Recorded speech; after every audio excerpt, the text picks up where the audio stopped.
नमस्कार। मैं आर.एस. चौहान एक बार फिर से आपका स्वागत करता हूं, आपका अभिनंदन करता हूं दोस्तों अपने नए वीडियो में।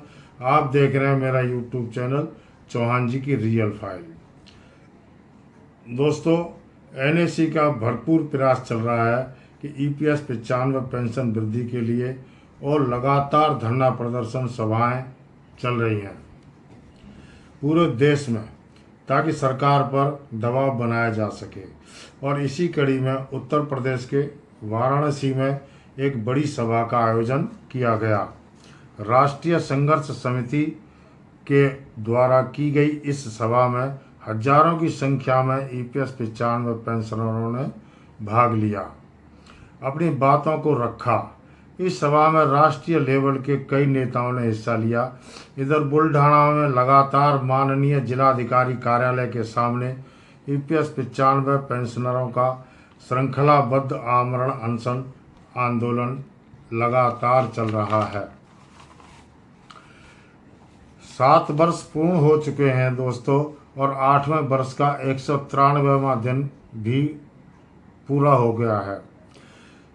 दोस्तों, इतना लंबा अनशन कभी नहीं हुआ, लेकिन इसके बावजूद सरकार की तरफ से अभी तक कोई भी ठोस कार्रवाई नहीं हुई है। इतना लंबा आमरण अनशन चलने के बावजूद सरकार पर इसका कोई भी असर दिखाई नहीं देता है। सरकार 12 सालों से सिर्फ यही कह रही है कि आपका काम हो रहा है, जल्दी ही घोषणा करेंगे, आपका काम मिशन मोड पर चल रहा है, आपको एक अच्छी पेंशन देंगे। सिर्फ यही आश्वासन अभी तक मिलता आ रहा है।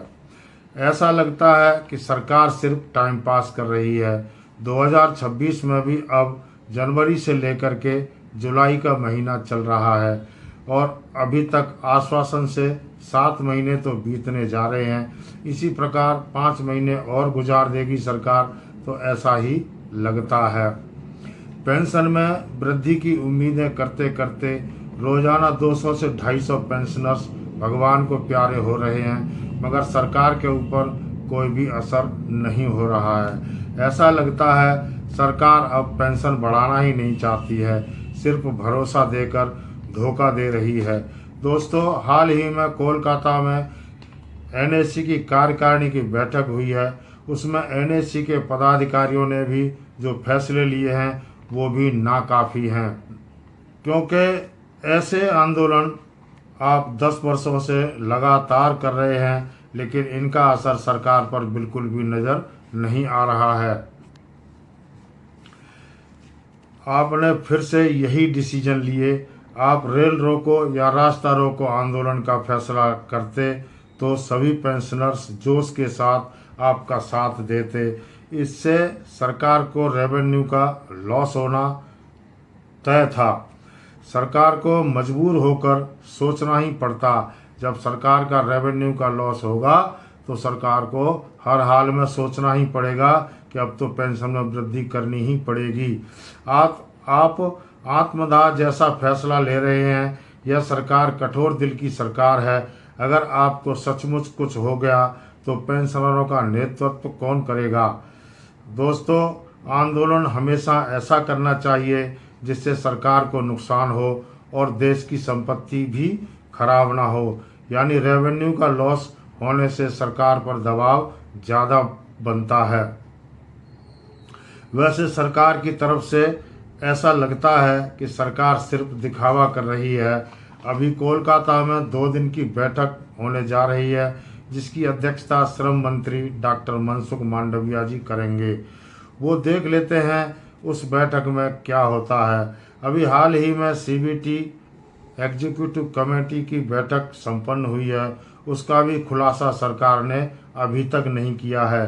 कोलकाता की मीटिंग के बाद सीबीटी की मेन मीटिंग भी होने वाली है, जिसमें ईपीएस 95 का मुद्दा एजेंडे में शामिल होगा कि नहीं, इसका पता 1 जुलाई की बैठक का खुलासा होगा या प्रेस रिलीज होने से ही पता लग पाएगा।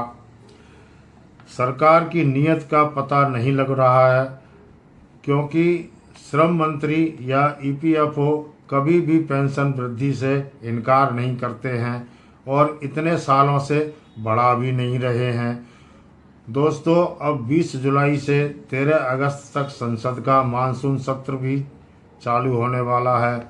अगर 9 और 10 तारीख को कोलकाता में होने वाली बैठक, जिसमें मनसुख मांडविया जी के अलावा सीपीएफसी, डीएफएस के चीफ सेक्रेटरी, श्रम मंत्रालय के चीफ सेक्रेटरी जैसे बड़े अधिकारी उसमें भाग ले सकते हैं, तो पेंशन वृद्धि का ड्राफ्ट मंजूर हो जाए और आने वाली सीबीटी की मेन बैठक में प्रस्ताव रख दिया जाए, तो अभी सिर्फ उम्मीद ही कर सकते हैं। बाकी जिस तरीके से जनवरी से जुलाई आ गया सरकार की तरफ से आश्वासन देते हुए, तो सरकार की गतिविधियों पर विश्वास कम ही होता है।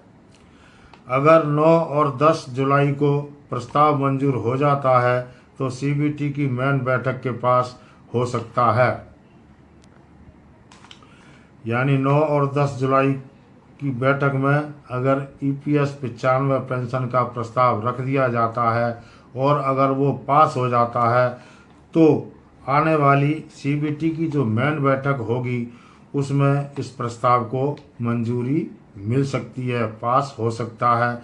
और अगर यह प्रस्ताव पास हो जाएगा तो कैबिनेट की बैठक में भी इसको मंजूरी मिल सकती है, क्योंकि दोस्तों इसमें जो अधिकारी वर्ग के लोग जो इसमें काम करेंगे, जो इसमें पेंशन को ड्राफ्ट तैयार करेंगे, उन्हीं सभी की बैठक 9 और 10 जुलाई को कोलकाता में होने जा रही है, क्योंकि यही सभी लोग, ये सारे के सारे लोग ही पे कमीशन है, उसमें भी यही सारे लोग फैसला करेंगे, ड्राफ्ट तैयार करेंगे। तो अब अगर ये ईपीएस 95 पेंशन का ड्राफ्ट यही सभी लोग करेंगे और सेंट्रल पे कमीशन का भी यही करेंगे, तो उम्मीद हम इनसे कर सकते हैं कि हो सकता है सरकार कुछ छुपा करके कुछ करना चाहती हो और इन सभी अधिकारियों से ये सब काम 9 और 10 तारीख को कंप्लीट करा ले और उसके बाद सीबीटी की मेन बैठक में इस प्रस्ताव को रख दे और उसमें मंजूरी मिल जाए, तो दोस्तों पेंशन में वृद्धि हो सकती है। अब हम तो उम्मीद ही कर सकते हैं, इसके अलावा और हम कुछ कर भी नहीं सकते हैं। आगामी मानसून सत्र में या कैबिनेट की आगामी बैठक में प्रस्ताव को मंजूरी मिल सकती है, फिर तो काम ही हो जाएगा और हमें आगे आंदोलन करने की ज़रूरत ही नहीं पड़ेगी।